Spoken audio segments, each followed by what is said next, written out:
want to speak a little about faith and affliction here on the eve of Ash Wednesday and the Lenten season. I begin quoting David in Psalm 116, verse 10. I believed, therefore I said, I am greatly afflicted. And in my dismay I said, all men are liars. These last couple months have been murder for me. At the same time, Jesus has met me rich in mercy. While faith may deliver us from evil, it also subjects us to men of faith who do evil, or who at least lead us badly. Faith does not free us from the sickness of sin. Because we believe Jesus and body, we are afflicted. Every day for the last 2 months, I've woken up sick.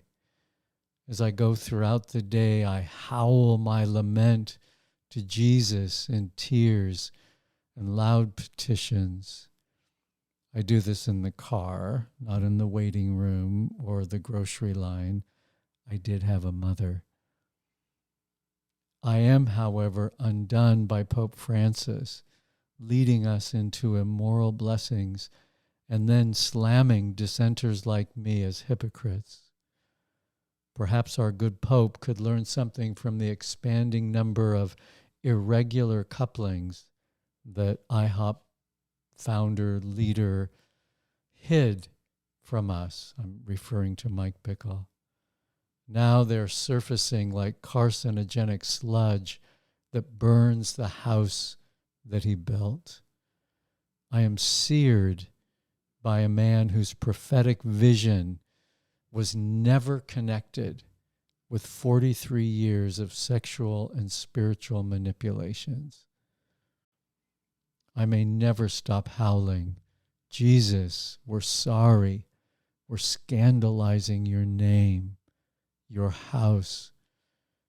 Continue to expose and ignite our foolishness. Take us down. Let judgment begin with us, as both St. Paul and Peter wrote.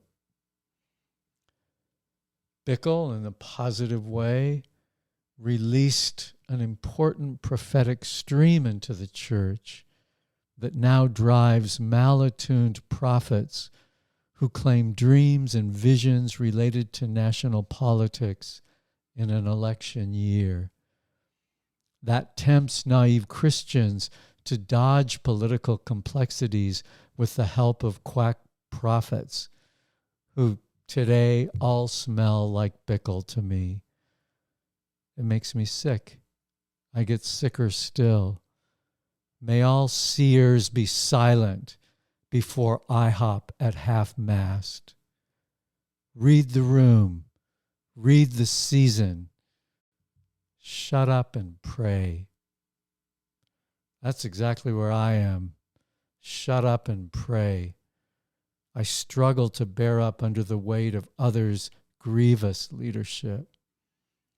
But I can allow that heaviness to level me and keep me face down at Jesus' feet. Maybe that's what this Lent can be all about.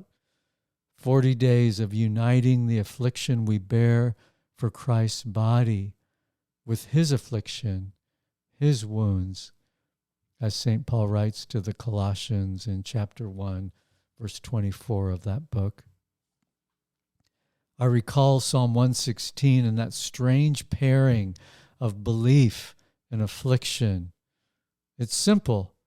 The whole psalm is David's praise to God for hearing his cry for mercy and delivering him from men in their deceitful scheming. Amid this thanksgiving, David cries out, and I paraphrase, I believe you, merciful God, to deliver me from men who misled me. Men are liars. Free me from their entrapment.